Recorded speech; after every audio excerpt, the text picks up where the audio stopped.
मैं Rinku Kumar KPS academy history में आपका फिर से अभिनंदन करता हूँ।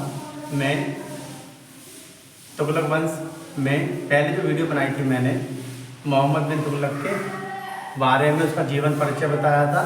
और जो मैं दूसरी वीडियो बना रहा हूँ मोहम्मद बिन तुगलक की योजनाएं।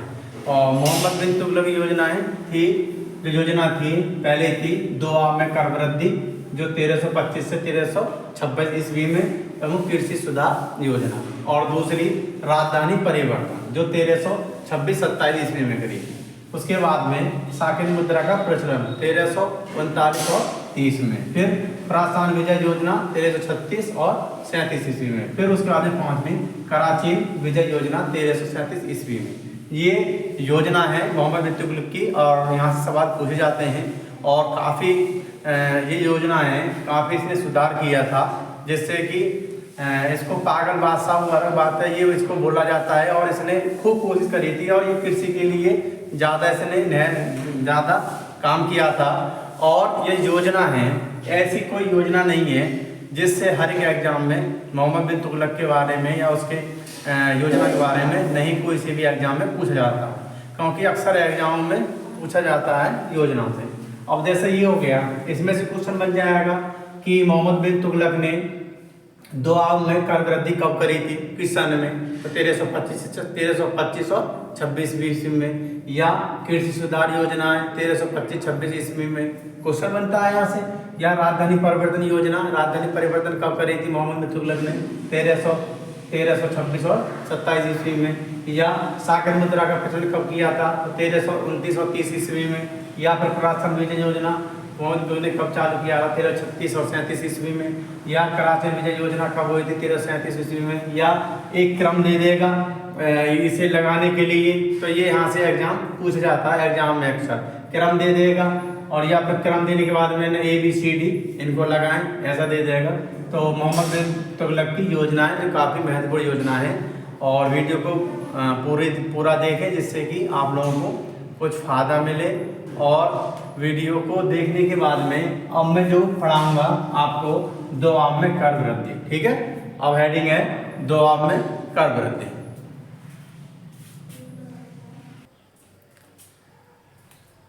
अब आता है 2 आम में कर वृद्धि जो 1325-26 ईस्वी में इसने शुरुआत की थी, और कृषि सुधार योजना। और इसमें क्या होता है कि सुल्तान ने मोहम्मद बिन तुगलक ने राजकोष में आय बढ़ाने के लिए 2 आम में कर वृद्धि करी थी। और उसी समय जब इसने लागू करी 2 आम कर वृद्धि लागू करने के बाद में उसी समय में अकाल पड़ जाता है। और अकाल पड़ने के बाद में वहाँ के जो जितने भी आय को कलेक्ट करने वाले, आय को वसूल करने वाले, उन्होंने कोई उस पर छूट नहीं दी। और छूट नहीं देने के बाद में, क्योंकि एक तो अकाल पड़ा हुआ था, उसके बाद में भी जो सूबेदार थे जो आय वसूलते थे, तो उन्होंने कोई इसमें राहत नहीं दी। और जब ये राहत नहीं दी तो वहाँ पर किसानों का विद्रोह हो गया। और किसानों का विद्रोह होने के बाद में जब सुल्तान को पता पड़ा कि उस क्षेत्र पर, क्योंकि ये अवध का क्षेत्र था जो तो आपका वृद्धि सुधार किया था, तो जब उसको पता पड़ा कि वहाँ पे अकाल पड़ गया है, अकाल के कारण जब भी वो कर वसूल करने वाले थे उन्होंने कोई उनको राहत नहीं दी, जिससे कि वहाँ पर किसान ने आंदोलन कर दिया। और किसान ने आंदोलन करने के बाद में जब ये सुल्तान को पता पड़ा, तो ये सुल्तान को पता पड़ने के बाद में क्या होता है कि उसने इसे सुधार करने के लिए तकावी, ठीक है, उसने सुधार करने के लिए क्या करा, उसने सुधार करने के लिए तकावी ऋण एक जारी किया। और ये ऋण जाने के बाद ऋण जारी करने के बाद में भी वहाँ का विद्रोह शांत नहीं हुआ। और ये विद्रोह शांत जो तकावी ऋण था बांटे, लेकिन इसमें क्या था, जो तकावी ऋण था उसमें कुछ राहत दी। और राहत देने के बाद में जब भी काफ़ी विद्रोह होता उसको जब ये सुल्तान पता पड़ा तो काफ़ी देर हो चुकी थी, क्योंकि वहाँ के जो किसान थे काफ़ी परेशान हो गए थे जो कर वसूलते थे। एक तो वहाँ पर अकाल पड़ गया था इससे, और जिससे कि किसान वहाँ अकाल पड़ने के बाद में भी वहाँ पर जो वसूल कर को मतलब टैक्स को वसूल करने वाले थे उन्होंने कोई राहत नहीं दी। और राहत देने के बाद में विद्रोह हो गया। और विद्रोह काफ़ी दिन तक चला, जिससे कि सुल्तान को कुछ काफ़ी दिनों के बाद में पता पड़ा। इसने अपना प्रयास किया राहत देने के लिए, जो तकावी ऋण बांटे, लेकिन काफ़ी देर होने के कारण विद्रोह चलता रहा और विद्रोह चलने के बाद में काफ़ी देर हो चुकी थी, अतः सुल्तान को कर वृद्धि वापस लेनी पड़ी और इस प्रकार प्राकृतिक कारणों से कर वृद्धि जो योजना थी 2 अगस्त ये वापस उस सुल्तान ने ली। ठीक है, क्योंकि कारण क्या था, एक तो इसने जो राजकोष में आय को वृद्धि करने के लिए ये मोहम्मद बिन तुगलक ने सुल्तान ने चलाया था और उसके बाद में लागू किया 1325-26 ईस्वी में। तो उसी समय पे अकाल पड़ गया था। अकाल पड़ने के बाद में किसान की आपत्ति ज़्यादा हुई थी और किसान को अकाल पड़ने के बाद में वहाँ की जो पैदावार है कम हुई और कहीं कहीं पर बंजर भूमि रह गई, जिससे कि वहाँ टैक्स वसूल करने वाले उन्होंने कोई राहत नहीं दी। जो पहले टैक्स लिया जा रहा था उसके अनुसार ही टैक्स लिया गया, जिससे कि किसानों में विद्रोह हो गया। अब जब किसान में विद्रोह हो गया तो ये काफ़ी दिन बाद मोहम्मद बिन तुगलक को पता पड़ा कि वहाँ पे अकाल पड़ गया। अकाल पड़ने के बाद में जो कर वसूल करने वाले सूबेदार थे जो वो उन्होंने पूरा वहाँ से कर वसूल किया जबरदस्ती या वैसे करके जैसे भी उनका फंडा था, क्योंकि या तो कर वसूल करते थे जबरदस्ती करते थे, यदि नहीं देते थे तो उनको मार पीटते थे। अब ये इसको किसान में विद्रोह को शांत करने के लिए इसने फिर तकावी ऋण था वो बांटे, जिससे इसमें कुछ राहत मिला, पर ये काफ़ी देर हो गई थी। देर होने के बाद में इससे भी विद्रोह शांत नहीं हुआ और किसानों को वहाँ विद्रोह रहा, जिससे कि ये योजना विफल हो गई थी। कौन सी? 2 आब कर वृद्धि। अब देखें 2 आब में कर वृद्धि 1325 से 1326 ईस्वी, ठीक है, ईस्वी एवं कृषि सुधार योजना। सुल्तान ने राजकोष की आय बढ़ाने के उद्देश्य से 2 आब क्षेत्र में मामूली कर वृद्धि लागू की थी। ठीक है, और वर्णी ने क्या बोला इसको, किसने? 2 आब कर वृद्धि और कृषि सुधार योजना में क्या बोला है? वर्णी के अनुसार 5 से 10% तक की कर वृद्धि की गई थी। और जब कर वृद्धि कितनी करी गई थी? वर्णी ने बोला है 5 से 10% कर वृद्धि की गई थी। उसी समय 2 आब में अकाल पड़ गया। ठीक है, और अधिकारियों ने अकाल के बावजूद बढ़ी हुई दर से राजस्व वसूलना प्रारंभ कर दिया था और परिणाम स्वरूप वहाँ के जो किसान ने विद्रोह कर दिया था और जानकारी मिलने पर सुल्तान ने कुछ किसानों को राहत पहुंचाने के लिए उद्देश्य से उन्हें तकावी ऋण बांटे, लेकिन काफी देर हो चुकी थी, अतः सुल्तान को कर वृद्धि वापस लेनी पड़ी थी। इस प्रकार प्राकृतिक कारणों से कर वृद्धि योजनाएं विफल हो गई थी। ठीक है,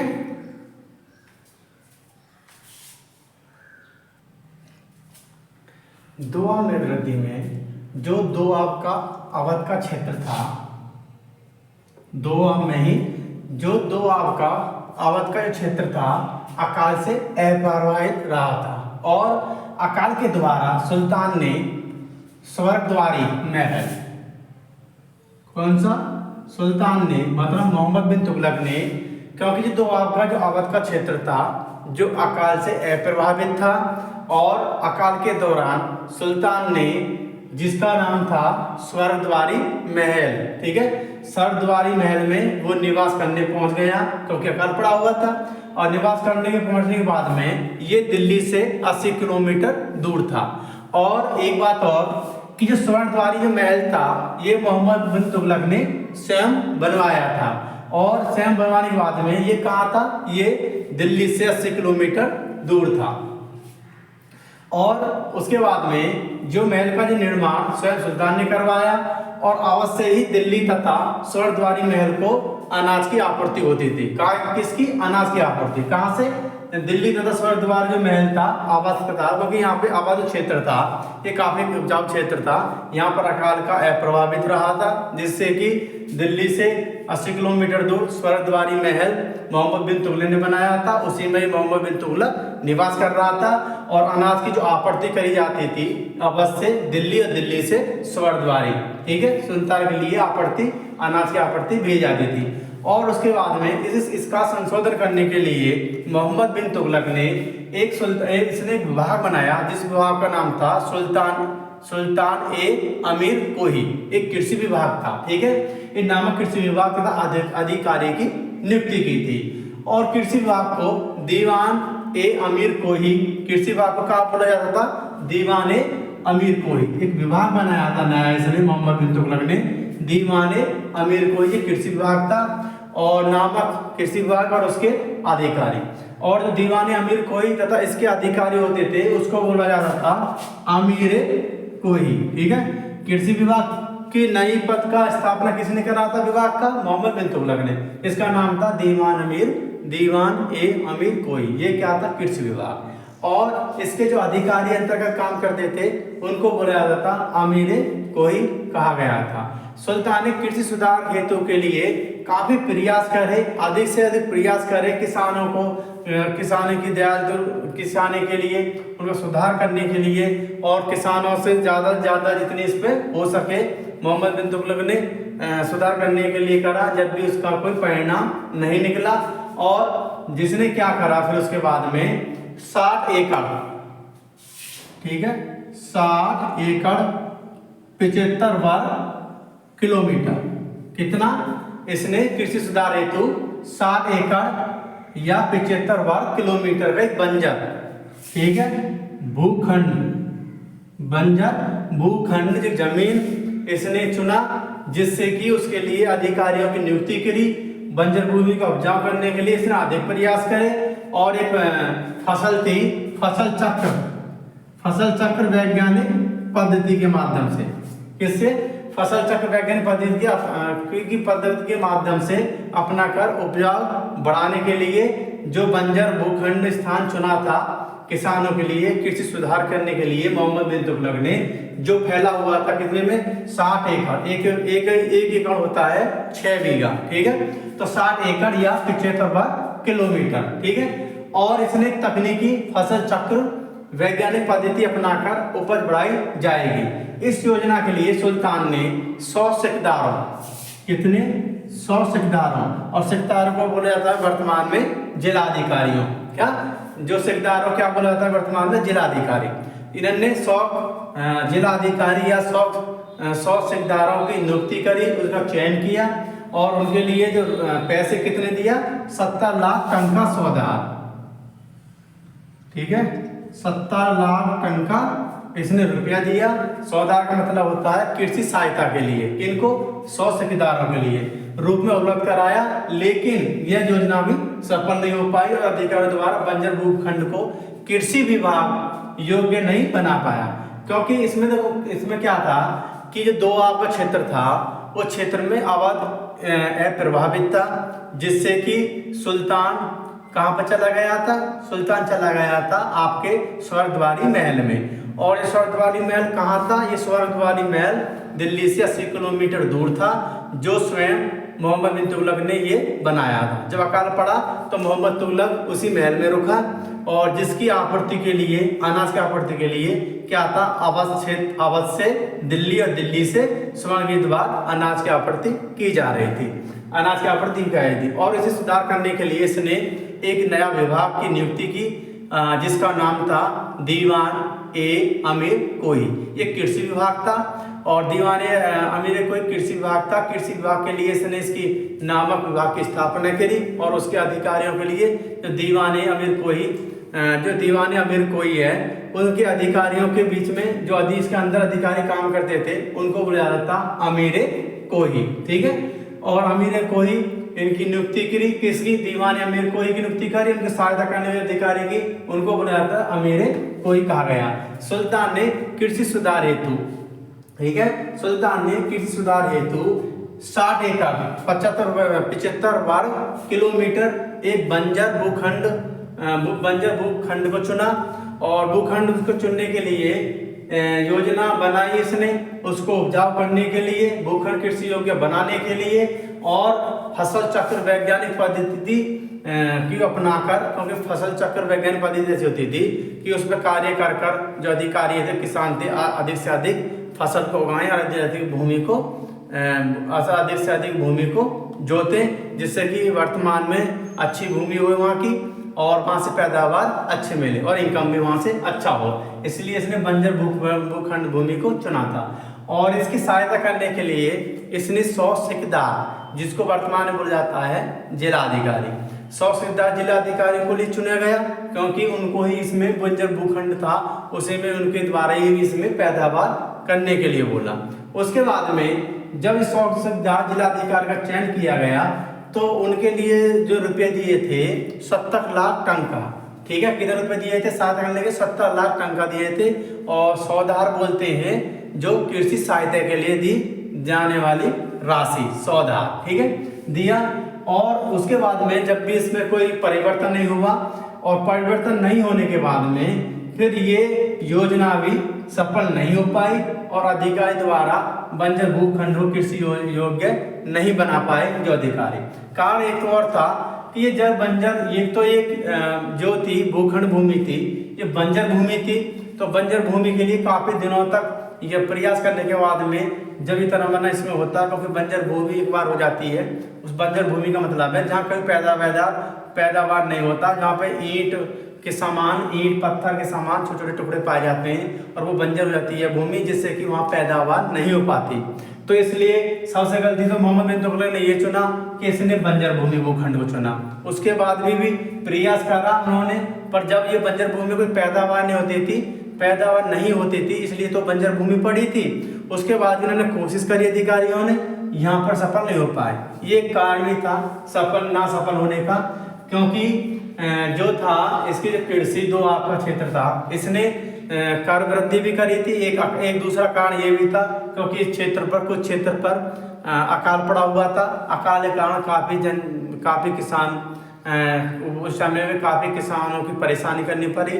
उसके बाद में उनके जो सूबेदार थे कर वसूल करने वाले, उन्होंने भी कर को कुछ राहत नहीं दी, जिससे कि उन्होंने पूरा कर वहां से वसूला। एक तो अकाल पड़ना, ऊपर से किसानों से कर वसूलना, एक विद्रोह होता चलता रहा, तो ये भी एक कारण था। तो ये दो आपकी कर वृद्धि। अब देखो दो आप में कर वृद्धि में क्वेश्चन पूछते हैं, ठीक है, मैं संग संग बताता रहूंगा।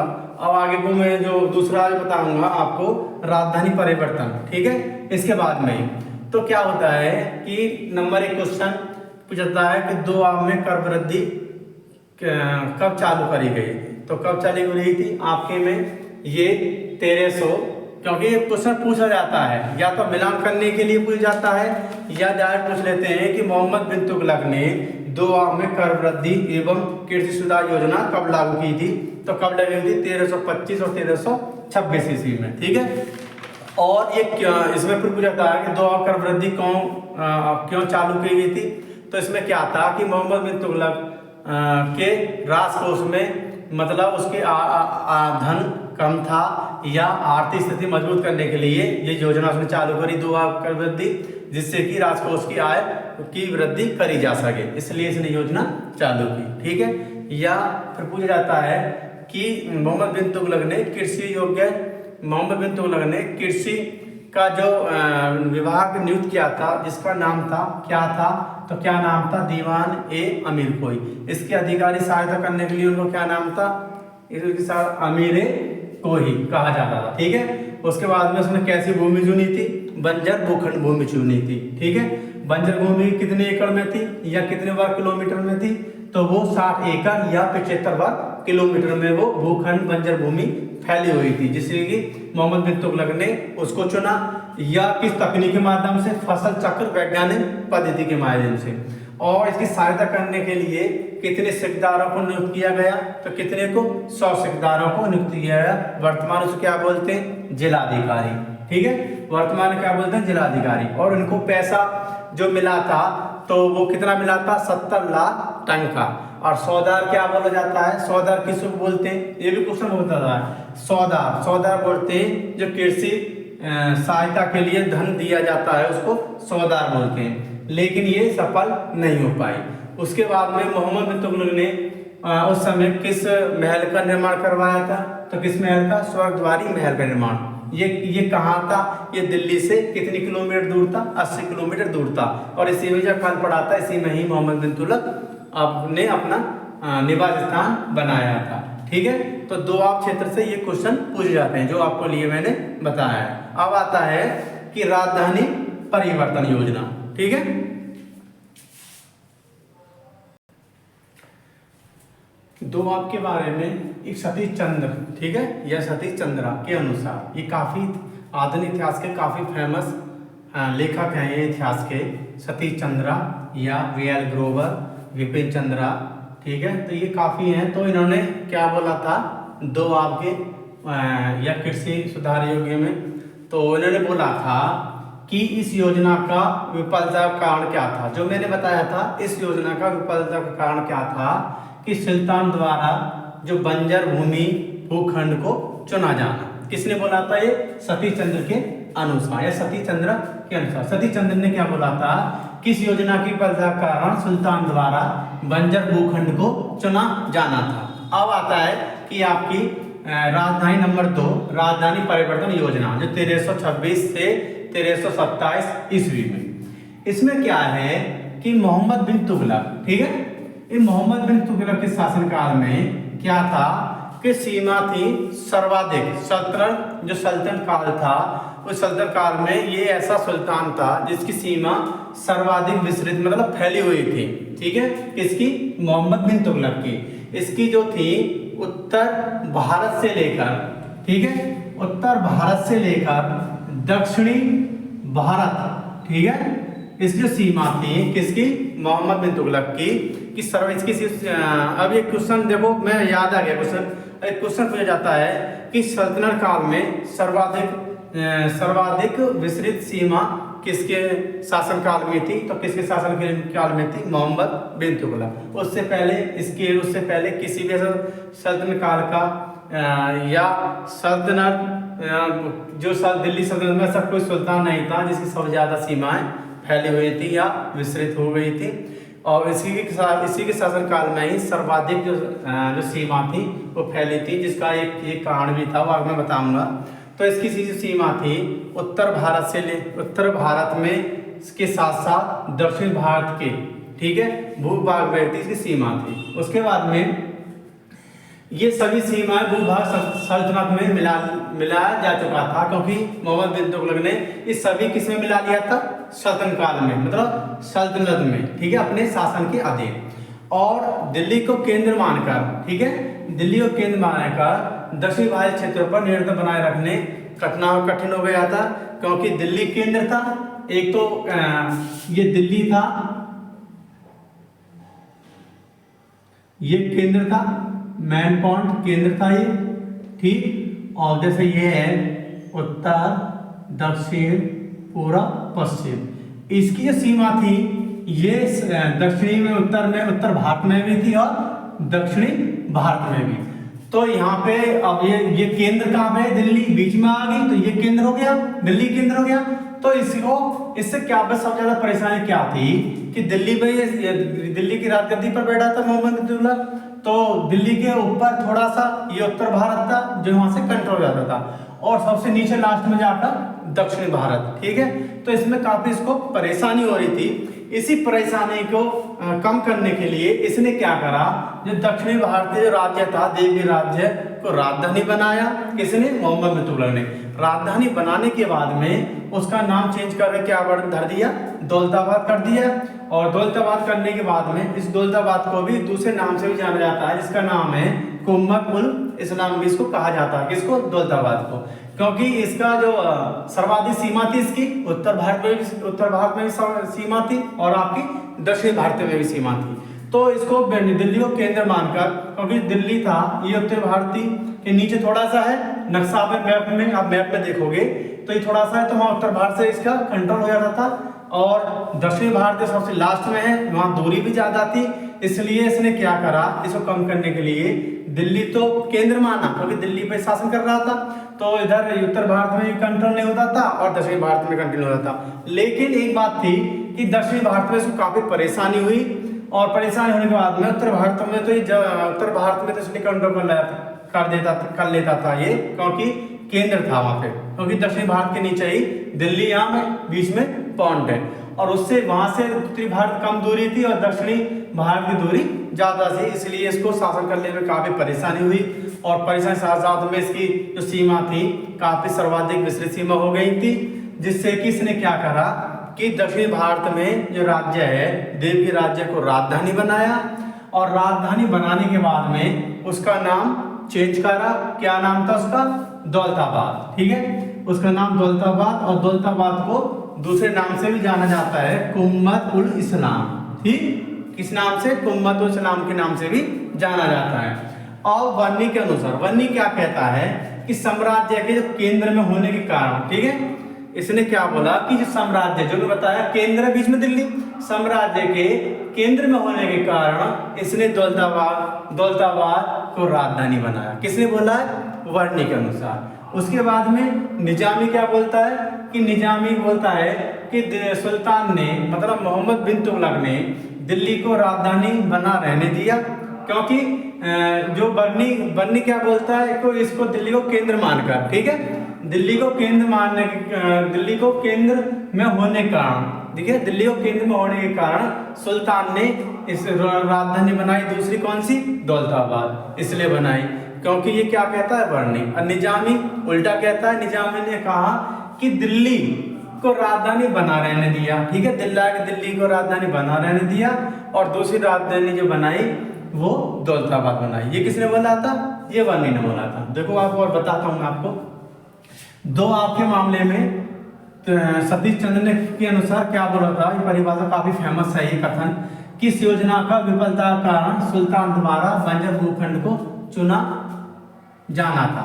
और यही अधिकतर इतिहासकार इसी को मानते हैं, ठीक है, क्योंकि भूखंड जो था, बंजर भूखंड भाग था, वो उपजाऊ नहीं थी, जिससे कि ये योजना सफल नहीं हो पाई, और अधिकतर इतिहासकार इसी को मानते हैं। अब आती है राजधानी परिवर्तन योजना। राजधानी परिवर्तन योजना थी 1326 ईस्वी से 1327 ईस्वी में। अब क्या है कि मोहम्मद बिन तुगलक के शासनकाल में सल्तनत की सीमाएं सर्वाधिक विस्तृत हो गई थी। ये काफी मोस्ट क्वेश्चन है यहाँ से कि मोहम्मद बिन तुगलक के शासनकाल में सल्तनत, ठीक है, सल्तनत पहले भी थे, सल्तनत की सीमाएं सर्वाधिक विस्तृत हो गई थी, और उत्तर भारत के साथ साथ दक्षिण भारत का अधिकांश भूभाग सल्तनत में मिला लिया जा चुका था, अधिकतर था, और दिल्ली को केंद्र बनाकर दक्षिण भारत क्षेत्रों पर नियंत्रण बनाए रखना कठिन हो रहा था, जिससे कि सुल्तान ने दिल्ली से 700 मील दूर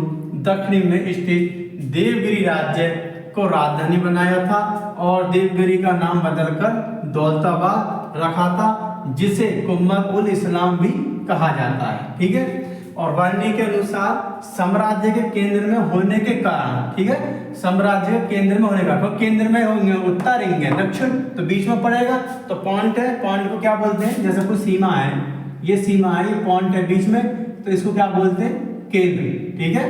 तो ये इसीलिए दिल्ली को केंद्र में होने के कारण सुल्तान ने दौलताबाद को राजधानी बनाया। ये किसने बोला? वर्णी ने। और निजामी के अनुसार सुल्तान ने दिल्ली को राजधानी बना रहने दिया, और दूसरी राजधानी दौलताबाद बनाया था। ये किसने बोला? निजामी के अनुसार, ठीक है, निजामी के अनुसार। इब्न बतूता के अनुसार, ठीक है, इन बतूता ने क्या बोला था? दिल्ली के लोगों ने सुल्तान को, इन बतूता ने क्या बोला था जो दौलताबाद राजधानी परिवर्तन किया था, कि दिल्ली के लोगों ने सुल्तान को एक पत्र लिखा जिसमें काफ़ी गाली गलौज थी, और इसी गाली गलौज के पत्र के कारण मोहम्मद बिन तुगलक काफ़ी क्रोध हुआ, और उसको क्रोध आया, जिससे कि सुल्तान ने दंडित करने के लिए क्या करा कि दौलताबाद जाने के निर्देश दिए थे, ठीक है। ये किसने बोला? इन बतूता ने कहा, इन बतूता ने बोला था दौलताबाद को राजधानी परिवर्तन करने के लिए, ठीक है, दक्षिणी देवगिरी राज्य के बाद में उसका नाम क्या दर्ज गया? दौलताबाद।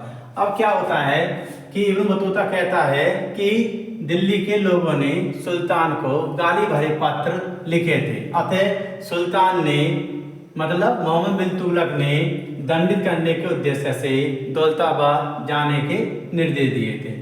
और सभी आधुनिक इतिहासकार का विचार क्या है? अधिकतर कि शेख, संतों, उलेमा तथा अमीरों के साथ साथ जनता को दौलताबाद जाने के निर्देश दिए थे, ठीक है, दौलताबाद जाने के लिए निर्देश दिए गए थे, और दौलताबाद में लोगों को भोजन तथा आवास का प्रबंध किया गया था। अब क्या होता है कि इसने जो इब्न बतूता ने बोला था कि इसलिए राजधानी इसने करी क्योंकि वहाँ पे जो पत्र लिखा था सुल्तान को मोहम्मद बिन तुगलक, उसमें गाली गलौज थी और इसे गाली गलौज पत्र को उसने जिसके दरबार में पढ़ा, जिससे कि वो काफ़ी क्रोधित हुआ और उसने निर्देश दिए थे सभी लोगों के लिए, आप दौलताबाद जाने के निर्देश दिए थे। किन्होंने? मोहम्मद बिन तुगलक ने। इसलिए दौलताबाद इसने रात दिन मनाए। और आधुनिक इतिहासकारों का जो विचार है, शेख, संतों, उलेमा और अमीरों को निर्देश दिए गए कि आप दौलताबाद जाएं और दौलताबाद जाने के बाद में दौलताबाद में इन लोगों के लिए प्रबंध किया गया खान पीन का और आवास का, ठीक है, और आवास का प्रबंध किया गया। और लंबे से उत्तर में रहते हुए आए लोगों के लिए दक्षिण जलवायु अनुकूल नहीं थी। इसमें क्या था कि जब इसने दिल्ली को राजधानी परिवर्तन कर दिल्ली जब राजधानी से देवगिरी राज्य नाम बदल कर उसने क्या करा था मोहम्मद दौलताबाद, और दौलताबाद को राजधानी बना दिया।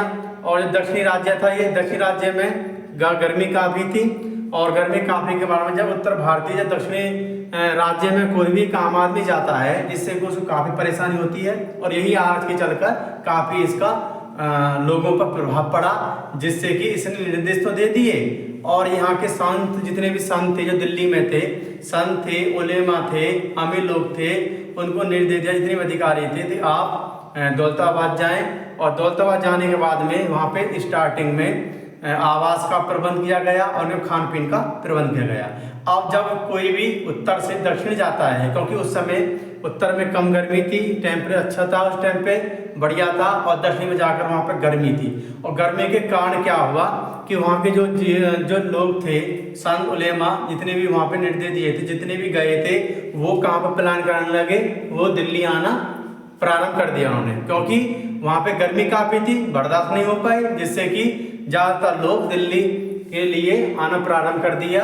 और प्रारंभ करने के बाद में क्योंकि जो उत्तर भारतीय लोग गए थे उनको दक्षिण भारतीय का अनुकूल था, उनका जो गर्मी था, गर्मी के दिनों का राजधानी परिवर्तन करना, और जलवायु अनुकूल नहीं थी क्योंकि उत्तर भारत में जाके दक्षिण भारत में जाना, तो ये जलवायु परिवर्तन नहीं थी, जिससे कारण वहाँ के लोग कहाँ पर प्लान करने लगे, दिल्ली की तरफ आने लगे।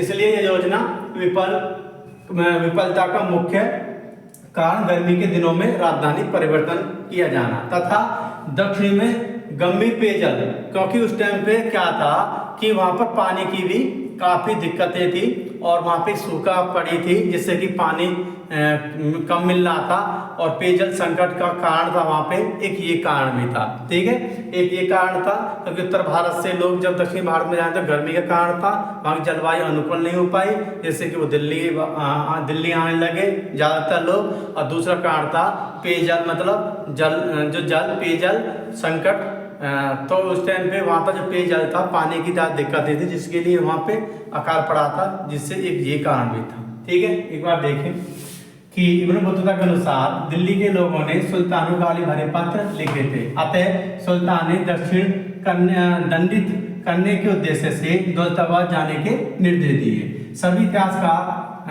आधुनिक इतिहासकार का विचार शेख, संतों, उलेमा तथा अमीरों के साथ साथ जनता को दौलताबाद जाने के निर्देश दिए गए थे। किसने दिए थे निर्देश? मोहम्मद बिन तुगलक ने। और दौलताबाद में लोगों के भोजन तथा आवास का प्रबंध किया गया। लंबे समय तक उत्तर में रहते आए लोगों के लिए दक्षिण राज्य जलवायु अनुकूल नहीं था, क्योंकि वहाँ का जलवायु अनुकूल नहीं था। जो कभी उत्तर से दक्षिण में जाता है तो वहाँ पे जलवायु, क्योंकि कोई भी है, यदि आप ऊपर चोटी से नीचे वाली चोटी में आएंगे तो इसमें काफ़ी दिक्कतें होंगी, जिससे कि यहाँ का जलवायु अलग रहेगा और दक्षिण ऊपर वाला अलग रहेगा, उत्तरी भारत का जलवायु अलग और दक्षिण भारत का अलग। तो एक साथ कोई जाता है तो वहाँ पे जलवायु अनुकूल फिट नहीं बैठ पाती, जिससे कि ये जो इतने भी लोग गए थे वहाँ पे खाने का प्रबंध भी किया था, मोहम्मद बिन तुगलक ने आवास का प्रबंध किया था, परंतु वहाँ की जलवायु है वो जलवायु अनुकूल नहीं थी उत्तर भारतीय लोगों के लिए। अतः लोगों ने शीघ्र ही दिल्ली लौटना प्रारंभ किया। जब जलवायु उनके अनुकूल नहीं बैठे तो उन्होंने क्या करा कि जितने भी ये शेख, संत, उलेमा और अमीर लोग थे ये दिल्ली लौटना प्रारंभ कर दिया। इस योजना का विफलता का मुख्य कारण था गर्मी के दिनों में राजधानी परिवर्तन किया जाना तथा दक्षिण में एक कारण और था कि दक्षिण में उस टाइम पे गंभीर पेयजल संकट, ठीक है, गंभीर पेयजल संकट का होना भी था और राजधानी परिवर्तन की दशा में बाधा बनी रही। क्योंकि ये बाधा बनी रही तो क्योंकि एक था वहाँ पे गर्मी ज़्यादा थी और पेयजल का संकट था, जिससे कि ये भी एक बाधा थी और ये एग्जाम में पूछा जाता है। इसके बारे में मैंने आपको बताया है। अब आता है और इसमें कुछ परिभाषा है और एक दो और, जैसे परिभाषा एल्फिंस्टन के अनुसार परिभाषा दी है कि शाही टकसाल दिल्ली में ही कायम रही थी। क्योंकि किसने परिभाषा दी है? एल्फिंस्टन ने।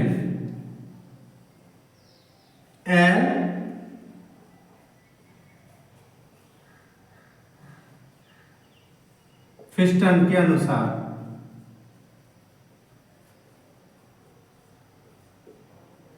क्या उसने क्या एल्फिंस्टन क्या बोला है कि शाही टकसाल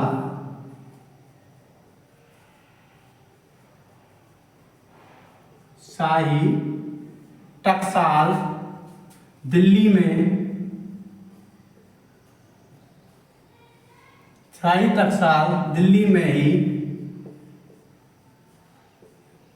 ही कायम रही। ठीक है, कायम रही थी। किसने बोला है? एल्फिंस्टन ने क्या बोला है कि शाही टकसाल दिल्ली में कायम रही थी। क्योंकि शाही टकसाल था, ये शाही टकसाल ये आपकी दौलताबाद या देवगिरी में नहीं पहुंचाई, जिससे कि उसकी जो दिल्ली में था शाही टकसाल दिल्ली में ही रहा।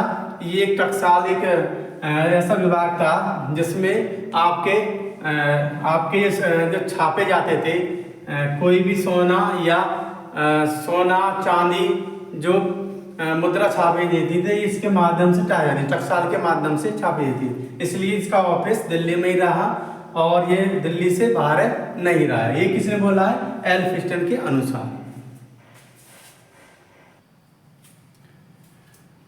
राजधानी परिवर्तन के बारे में इसामनी ने क्या लिखा है कि इसामनी ने लिखा है कि 14 वर्ष के बाद दिल्ली पुनः पूरी तरह आबाद हो सकती थी। इसामनी ने सबसे ज्यादा इसकी आलोचना की थी। किसने सर्वाधिक कड़ी आलोचना की थी? राजधानी परिवर्तन के लिए, जो मोहम्मद बिन तुगलक की। ठीक है, इसने क्या बोला इसामनी ने कि 14 वर्ष के बाद दिल्ली पुनः पूरी तरह आबाद हो सकती थी। किसने बोला था? इसामनी ने। और जो बोला और आगे चलकर संभवतः एक क्या था कि 1335 ईस्वी में या संभवतः 1335 ईस्वी में या उससे पहले जो दक्षिणी आए लोगों को अपनी इच्छा अनुसार वापस लौटने की दे दी गई थी। ठीक है, जो दक्षिणी लोग थे 1335 ईस्वी से या उससे पहले जो लोग आए थे, दक्षिणी आए लोगों को अपनी इच्छा अनुसार वापस लौटने की दे दी गई थी। और वस्तुतः सुल्तान इसी योजना की आलोचना सर्वाधिक की जाती है। ठीक है, क्योंकि इससे पहले इच्छा दी गई थी तो इच्छा नहीं देता वहां रहते तो उसमें कुछ सुधार हो सकता था, या सभी वो लोग आ जाते तो इसमें 14 वर्ष बाद भी दिल्ली का सुधार हो सकता था। तो कई कारण थे, तो सर्वाधिक कड़ी आलोचना इसामी द्वारा की गई है। अब आता है नंबर 3, सांकेतिक मुद्रा का प्रचलन। ठीक है, सांकेतिक मुद्रा का प्रचलन। सांकेतिक मुद्रा का प्रचलन कब हुआ था? 1329 से 1330 ईस्वी में। अब क्या था कि मोहम्मद बिन तुगलक के जो राजकोष में एक कारण क्या था कि राजकोष का उद्देश्य आय बढ़ाने के लिए ये सांकेतिक मुद्रा, और उसमें क्या था कि जो चांदी थी, ठीक है, मोहम्मद बिन तुगलक के शासनकाल में चांदी की कमी हुई और चांदी की कमी को दूर करने के लिए इसने जो सांकेतिक मुद्रा जो प्रचलन की थी, यही कारण था कि एक तो कारण था कि जब मोहम्मद बिन तुगलक का शासनकाल था, मोहम्मद बिन तुगलक के शासनकाल में ही चांदी की कमी हो गई और चांदी की कमी के बाद में इसी उद्देश्य से इसने सांकेतिक मुद्रा का प्रचलन किया। और सांकेतिक मुद्रा का प्रचलन करने के बाद में इसने क्या करा, जो चांदी के, क्योंकि उस टाइम पे जो लेन देन था, जो विनिमय था, वो चांदी के टंका के द्वारा था। ठीक है, मोहम्मद बिन तुगलक के जो व्यापार में काम आता था, चांदी का जो प्रयास बनाए रखने के उद्देश्य से सुल्तान को टंका के बराबर मूल्य वाले हीन धातु के सांकेतिक सिक्के जारी किए थे।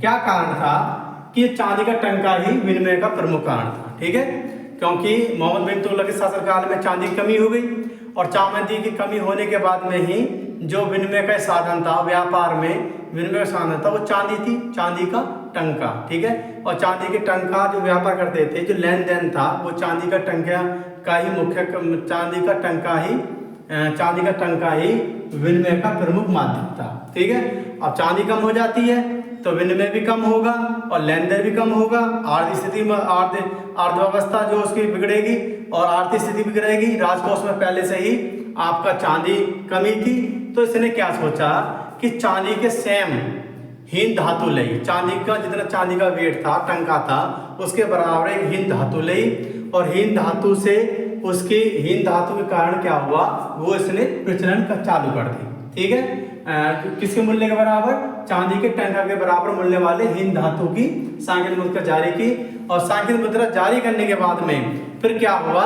कि आम लोग भी इस मुद्रा को बनाने लगे। ठीक है, आम लोग भी इस मुद्रा को बनाने लगे, क्योंकि इसने मोहम्मद बिन तुगलक ने तो सांकेतिक मुद्रा बनाया था। ठीक है, चांदी के टंका के बराबर एक हीन धातु की। अब क्या था कि हीन धातु ऑयन पे भी थी और वॉपाइन पे भी थी और सैनिक पे भी थी। तो उसने जब इनको पता पड़ गया, सैनिक व्यापारी अलग को, तो एक आम जनता भी इसके टंका हीन धातु के एक मुद्रा बनाने लगी, जिससे कि मोहम्मद बिन तुगलक के दरबार में पता पड़ा कि नकली मुद्रा ज़्यादा बनाई जा रही है, और इसने फिर वापस करने के लिए आदेश दिए। किसके, जो हीन धातु चांदी टुकड़ा जो टंका बनाए थे।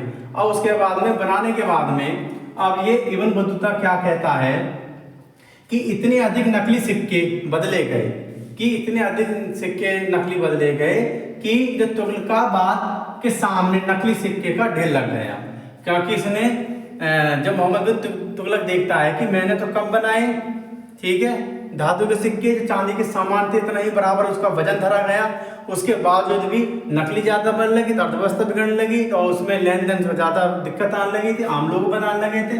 तो इसने कहा कि जितने भी सिक्के जो बनाए गए हैं हीन धातु के, उन्हें वापस करें। और जब लोगों ने जब वापस करा, किसने बोला, इब्न बतूता ने बोला कि उन्होंने लोगों ने जब वापस करा तो जो तुगलकाबाद जो महल था के सामने नकली सिक्के का ढेर लग गया था। ठीक है, एक बार देखें कि दो आपके विषय में इसामी क्या कहता है। इसामी ने लिखा कि 14 वर्ष बाद दिल्ली पुनः पूरी तरह आबाद हो सकती थी, और संवत है 1335 ईस्वी से या कुछ पहले ही दक्षिणी आए लोगों को अपनी इच्छा अनुसार वहां पे लौटने दे दी गई।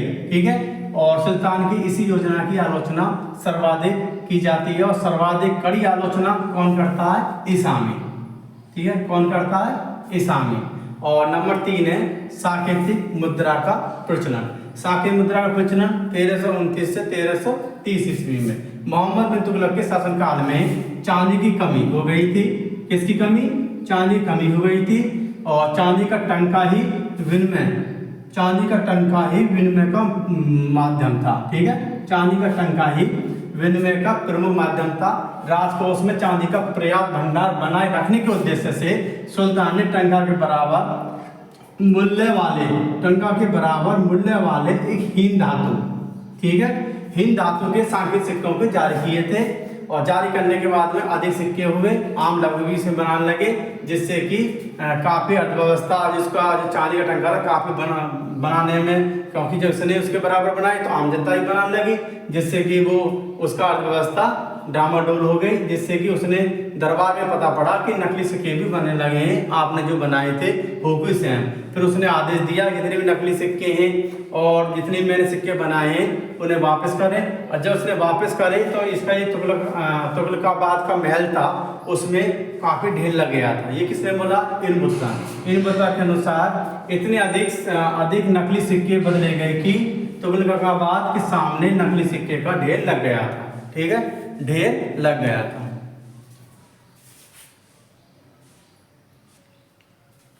फरिश्ता के अनुसार,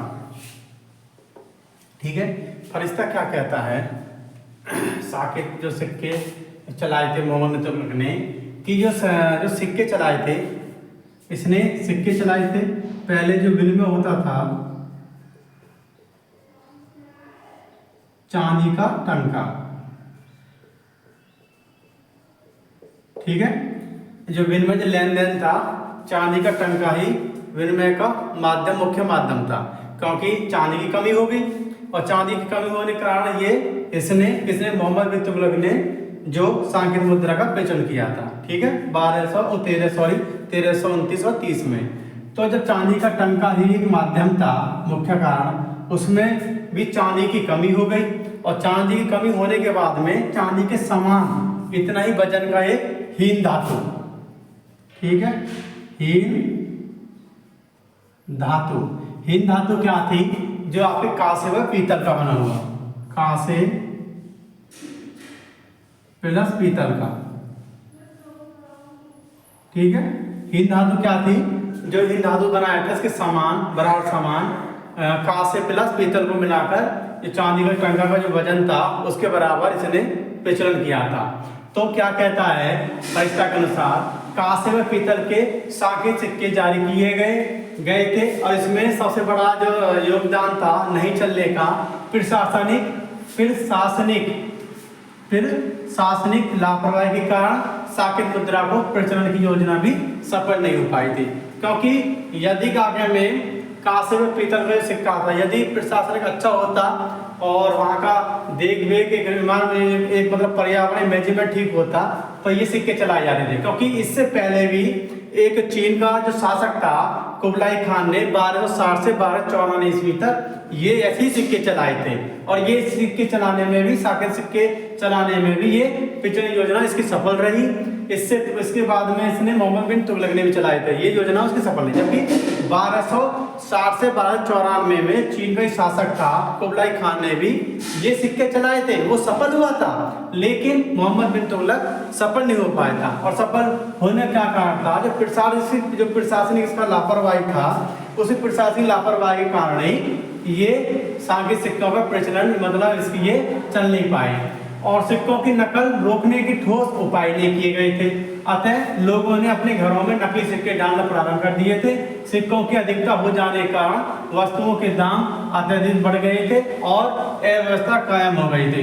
जब क्या हुआ, ये कांसे पीतल के सिक्के जारी किए गए इसने एक हीन धातु के माध्यम से, तो आम जो लोग थे उन्होंने नकली सिक्के ढालने चालू कर दिए, जिससे कि नकली सिक्के ढालने के बाद में सिक्कों जो मार्केट में व्यापार में सिक्के ज़्यादा हो गए, तो सिक्के ज़्यादा हो गए तो जो उसका जो वस्तुओं का जो मूल्य था वो अधिक हो गया। अधिक होने के बाद में जो मार्केट की जो व्यापार की अव्यवस्था थी वो अव्यवस्था उसमें काफ़ी अर्थव्यवस्था उसमें खराब हुई, और खराब होने के कारण इसने क्या कहा, ये योजना त्यागने के बाद में निर्देश दिए गए कि जितने भी नकली सिक्के हैं उसके बदले जितने भी नकली सिक्के बदले जाएंगे, इतने नकली सिक्के बदले जाएंगे। और उसी सेम पे ही जो नकली सिक्के बदलता है, नकली जो सिक्के बदल जाता है, एक तुगलकाबाद महल था, उस नकली सिक्के का जो ढेर लग जाता है कि वहाँ पे एक चट्टान के माध्यम चट्टान बन जाता है नकली सिक्कों का।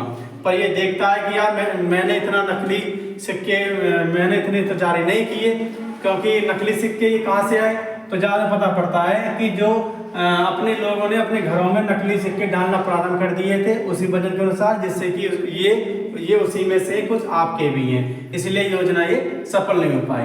परंतु जो तत्काल समय में जो 1260 ईस्वी से 1254 ईस्वी में एक चीन का शासक था कुबलाई खान ने सांकेत सिक्कों के प्रचलन की योजना सफल रही थी। ऐसी वो योजना यही थी, और इसकी योजना सफल नहीं हुई थी, किसकी, मोहम्मद बिन तुगलक की। अब देखें फरिश्ता के अनुसार कांसे व पीतल के सांकेत सिक्के जारी किए गए थे। प्रशासनिक लापरवाही के कारण सांकेत सिक्कों के प्रचलन की योजना भी सफल नहीं हो पाई थी। सिक्कों की नकल रोकने के ठोस उपाय नहीं किए गए थे, ये किसने बोला, फरिश्ता ने। अतः लोगों ने अपने घरों में नकली सिक्के ढालने प्रारंभ कर दिए थे। सिक्कों की अधिकता हो जाने के कारण वस्तुओं के दाम अत्यधिक बढ़ गए थे और अव्यवस्था कायम हो गई थी।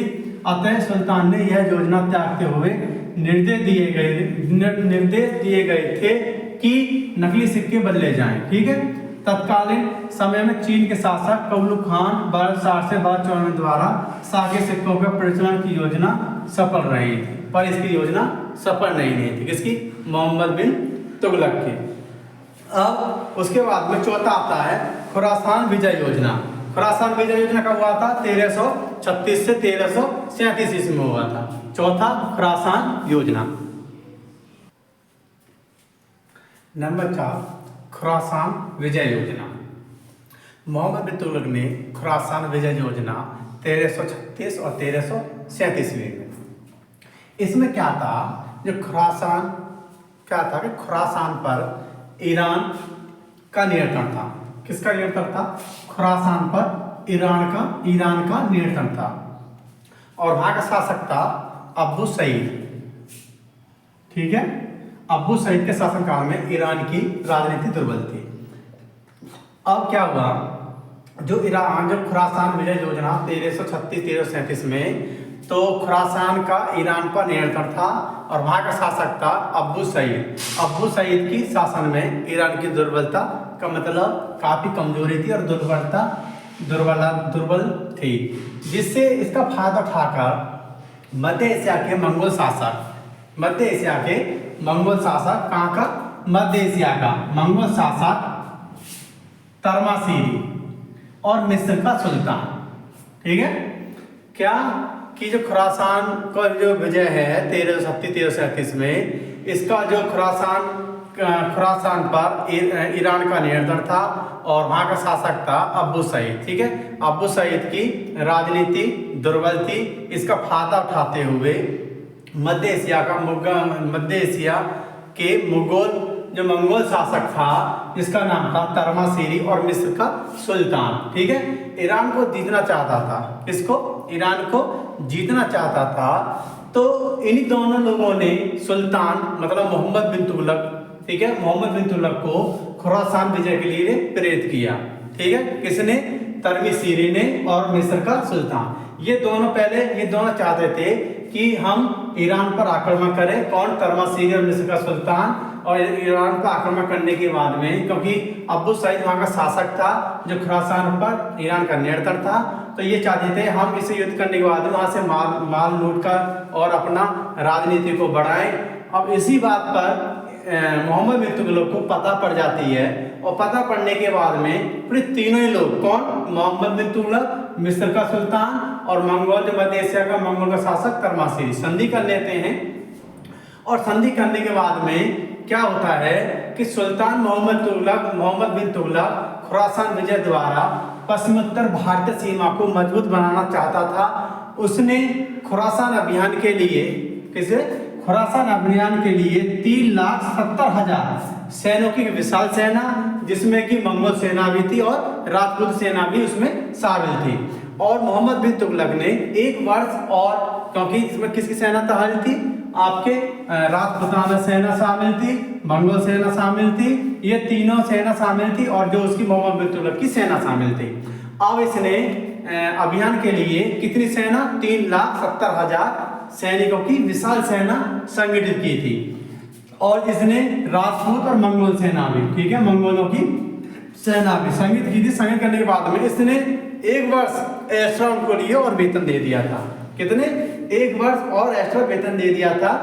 लेकिन यह योजना लागू नहीं की जा सकी, क्योंकि क्या था कि जब इसने पहले आक्रमण कौन करते हैं? जो मध्य एशिया का मंगोल शासक तरमीसीरी और मिस्र का सुल्तान ईरान पर आक्रमण करने के लिए, क्योंकि ईरान की जो उस टाइम पे खुरासान पर ईरान का नियंत्रण था, तो ये उस टाइम पे उसका शासक था अब्बू सईद की शासनकाल में ईरान की जो राजनीति थी वो काफी कमजोर थी। इसका फायदा उठाने के लिए इन दोनों ने आक्रमण करने के लिए सोचा। किसने? मिस्र के सुल्तान और आपका मध्य एशिया का मंगोल का शासक तरमीसीरी ने। जब ये बात मोहम्मद बिन तुगलक को पता पड़ा तो उसमें शामिल मोहम्मद बिन तुगलक भी हो गया। तो कौन कौन हो गए इसमें? मोहम्मद बिन तुगलक, मिस्र का शासक और मंगोल का शासक तरमीसीरी। अब क्योंकि तीनों हो गए, तीनों ने आपस में संधि कर ली और संधि करने के बाद में इसी अभियान को पाने के लिए मोहम्मद बिन तुगलक ने एक विशाल सेना संगठित की, जिस सेना में 3,75,000 सैनिक शामिल थे। और सैनिक शामिल के बाद में इसमें राजपूतों ने भी मिला लिए, जो राजपूत सेना थी वो भी मिला दी, और मंगोल मंगोलों की सेना थी वो भी मिला ली इसमें, और अपनी सेना भी। ठीक है, मिलाने के बाद में और एक बात और, मोहम्मद बिन तुगलक ने एक वर्ष का अग्रिम वेतन भी सेना को दे दिया, जिससे कि ये योजना सफल नहीं हो पाई। क्योंकि जो मध्य एशिया की जो राजनीति थी परिवर्तन के तहत, क्योंकि मंगोल राजनीतिक परिवर्तन के शहर जो राजनीति परिषद जो उसका शासक था तरमासेरी राजगद्दी पर, मतलब तरमासेरी राजगद्दी से हट गया और इसलिए योजना ये सफल नहीं हो पाई। हटने के बाद में फिर ईरान तथा मिस्र के बीच समझौता हो गया। किसके बीच में? ईरान और मिस्र के बीच में समझौता हो गया और समझौता होने के बाद में सुल्तान मोहम्मद बिन तुगलक द्वारा सेना को विघटित किए जाने के सैनिकों को ऐसा तो फैल गया। क्योंकि क्या था, जो खुरासान विजय है, एक सिंपल से बताऊं मैं आपको, खुरासान विजय अभियान 1336-1337 ईस्वी में क्या होता है कि खुरासान एक शहर है ईरान में। ईरान का इस पे ईरान राज्य का नियंत्रण रहता है और उस समय पे ईरान के शासक था अब्बू सईद की शासन काल में उसकी राजनीति दुर्बल होती है। इसका फायदा उठाते हुए जो मध्य एशिया मंगोल का शासक था तरमीसेरी और मिस्र का सुल्तान था, ये दोनों मिलकर आक्रमण के लिए बोलते हैं। उसका फायदा उठाने के लिए आक्रमण के लिए बोलते हैं दोनों मिलकर। अब जब आक्रमण को सोचते हैं उसी बीच मोहम्मद बिन तुगलक को पता पड़ जाती है, जिससे कि मोहम्मद बिन तुगलक भी शामिल हो जाता है। अब तीनों के बीच में संधि हो जाती है। कौन? मोहम्मद बिन तुगलक और आपका मिस्र का सुल्तान और आपका मंगोल शासक तरमीसेरी। संधि होने के बाद में फिर क्या होता है कि मोहम्मद बिन तुगलक एक विशाल सेना संगठित करता है, जिसमें सेना में होते हैं 3,70,000 सैनिक, जिसमें राजपूत भी जो सैनिक होते हैं, राजपूत जो राजा थे उनके सेना भी इसमें शामिल होती है, मंगोल सेना भी शामिल होती है और आपके मोहम्मद बिन तुगलक की सैनिक थे वो भी शामिल होते हैं। ठीक है, वह शामिल होते हैं। और मोहम्मद तुगलक ने 1 वर्ष को और अधिक वेतन दे दिया था सेना को। ठीक है, क्योंकि उस टाइम पे क्या था कि सेना पैसा के कारण चलती थी। ठीक है, इसलिए उसने 1 वर्ष और एक्स्ट्रा को पैसा दे दिया था। लेकिन यह योजना सफल इसलिए नहीं हो पाई क्योंकि उस समय पे जो आपका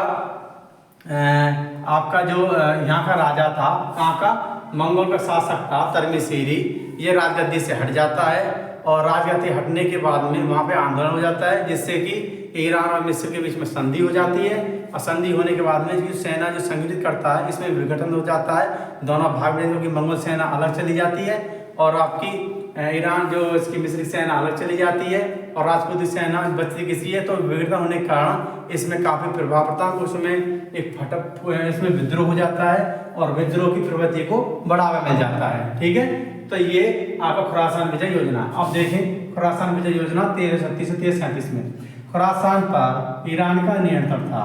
अब्बू सईद के शासनकाल में ईरान की राजनीति दुर्बल थी, जिसका लाभ उठाते हुए मध्य एशिया के मंगोल शासक तरमासेरी तथा मिस्र का सुल्तान ईरान को जीतना चाहता था। इन्हीं दोनों लोगों ने सुल्तान मोहम्मद बिन तुगलक को खुरासान विजय के लिए प्रेरित किया था। अतः तीनों के लोगों के बीच संधि हो गई थी। सुल्तान मोहम्मद बिन तुगलक खुरासान विजय द्वारा पश्चिमोत्तर भारत सीमा को मजबूत बनाना चाहता था। उसने खुरासान विजय अभियान के लिए 3,70,000 सैनिकों को विशाल सेना संगठित की थी। इसने राजपूत तथा मंगोलों सेना को भी शामिल किया गया था। सुल्तान ने मतलब मोहम्मद बिन तुगलक ने सेना को 1 वर्ष का अग्रिम वेतन भी दे दिया था, लेकिन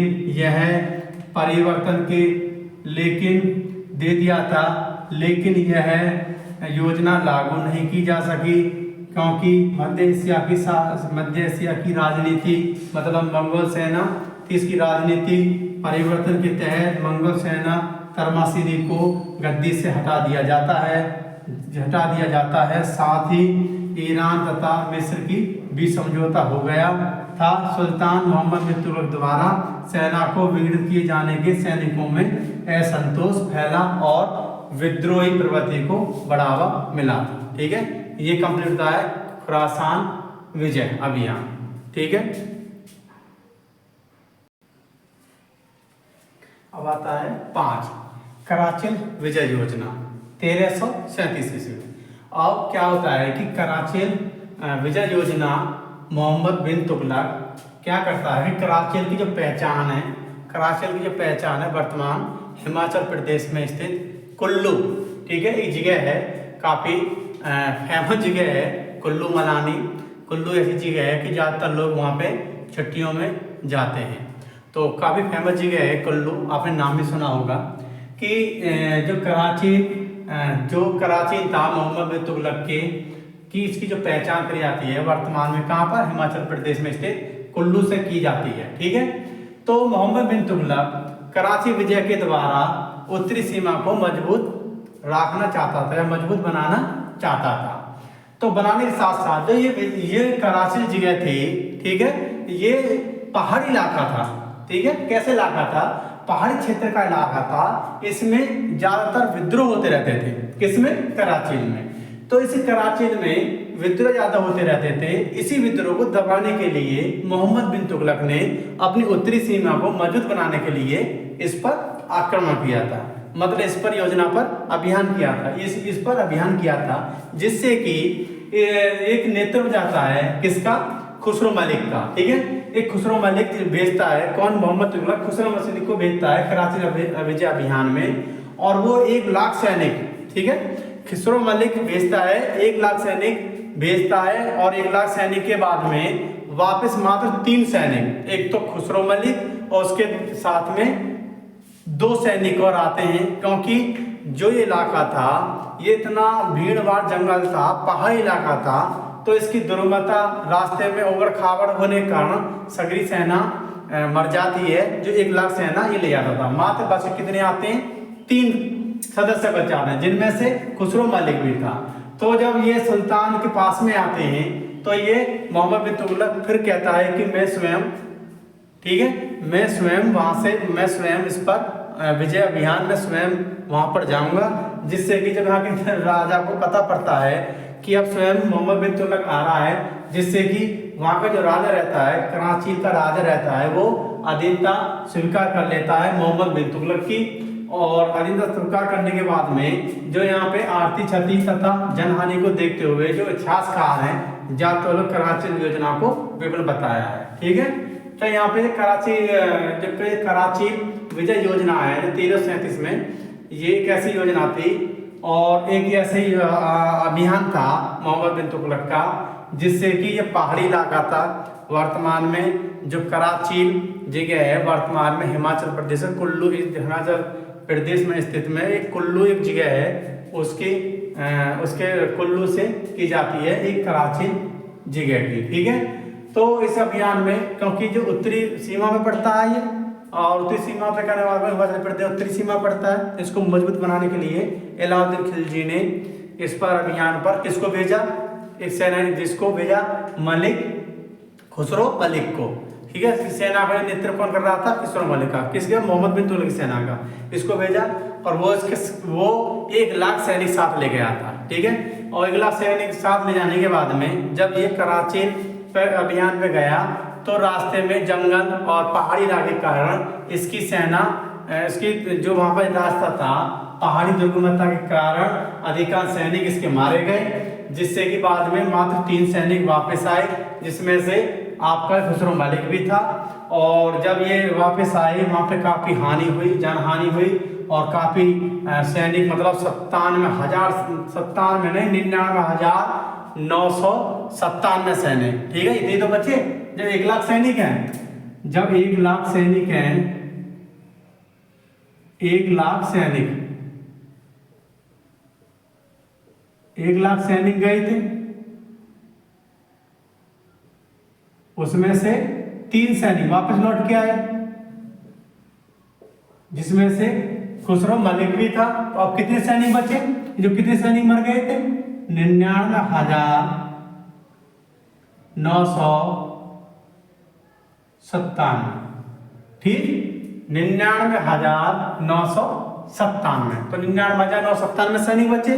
ठीक है, 99,997 सैनिक इसमें मर गए, बचे नहीं, सॉरी मर गए, और कितने बचे, मात्र 3 सैनिक बचे। ठीक है, इसलिए अधिकार जो इतिहासकार है इस योजना को, कराची योजना को विफल बताया है, क्योंकि एक तो इसके 1 लाख सैनिक में से मात्र 3 सैनिक आए, जनहानि हुई, क्षति हुई, आर्थिक व्यवस्था वहाँ पे बिगड़ गई, इनकी बिगड़ गई, क्योंकि जो भी सैनिक, कोई भी सैनिक अभियान नहीं जाता था तो उसमें सेना को खाना पीना और सब तरह का जाता था, जिससे कि एक तो इसकी सेना भी कम हुई, क्योंकि 99,997 सैनिक मारे गए, मात्र में से 1 लाख में से 3 सैनिक बचे, एक ही क्षति थी और जनहानि भी हुई। इसका हानि के बाद में, और इसने फिर बाद में यहाँ पे राजा था कराचिल का, उसने अधीनता स्वीकार कर ली थी मोहम्मद बिन तुगलक की, जो कराचिल योजना, जो कराचिल विजय योजना 1337 में। ठीक है, अब एक बार देख लें, कराचिल की पहचान वर्तमान में स्थित हिमाचल प्रदेश स्थित कुल्लू से की जाती है। मोहम्मद बिन तुगलक कराची विजय के द्वारा उत्तरी सीमा को मजबूत बनाने के साथ साथ इस पहाड़ी क्षेत्र में विद्रोह को शरण लेने से रोकना चाहता था, क्योंकि इसका जो मेन उद्देश्य था कि जो पहाड़ी क्षेत्र था ये, इसमें विद्रोह हो रहे थे, और इस विद्रोह होने के बाद में इसी में ही शरण ले लेते थे, क्योंकि पहाड़ी इलाका था, जंगल था, इसमें काफी पहाड़ थे, जिससे कि आसानी से विद्रोह में छुप जाते थे।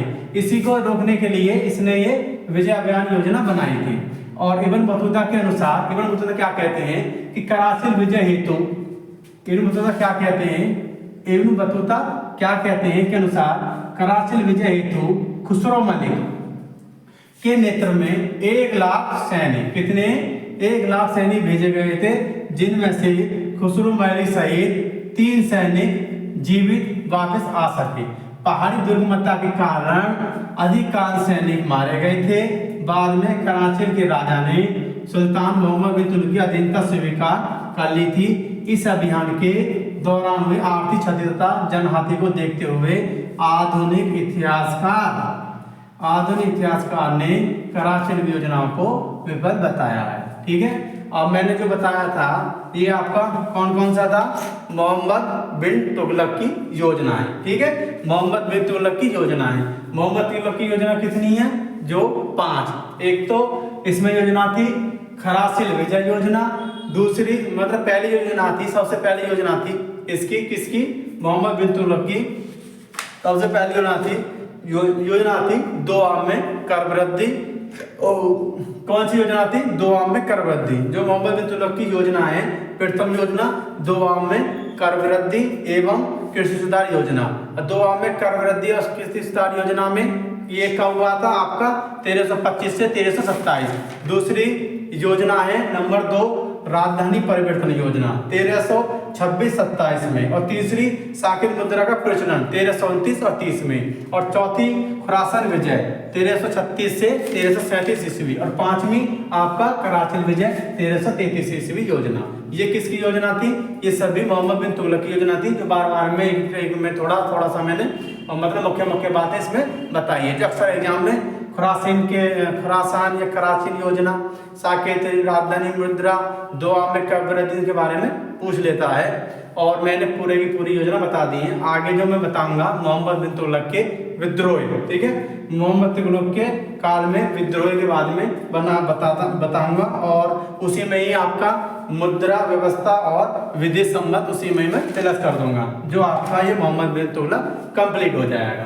अब क्या है कि इसमें से जो एनसीईआरटी बेस पे पढ़ाता हूँ, तो मैंने पहले ही बताया, तो इसलिए मैंने पूरा इसका आपका कंप्लीट कर दिया है। केपीएस एकेडमी हिस्ट्री चैनल को सब्सक्राइब करें, लाइक करें, बेल आइकन को पुश करें और शेयर करें अपने दोस्तों में। अधिक से अधिक आप अपने दोस्तों को शेयर करें, जिसके उनको भी लाभ मिल सके।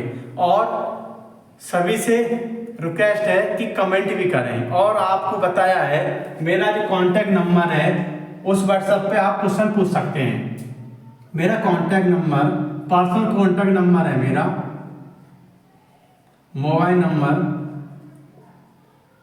कभी कॉल तो नहीं उठा पाऊंगा क्योंकि काफ़ी काम रहते हैं, कॉल तो नहीं उठा पाऊंगा। व्हाट्सएप पे आप क्वेश्चन पूछ सकते हैं।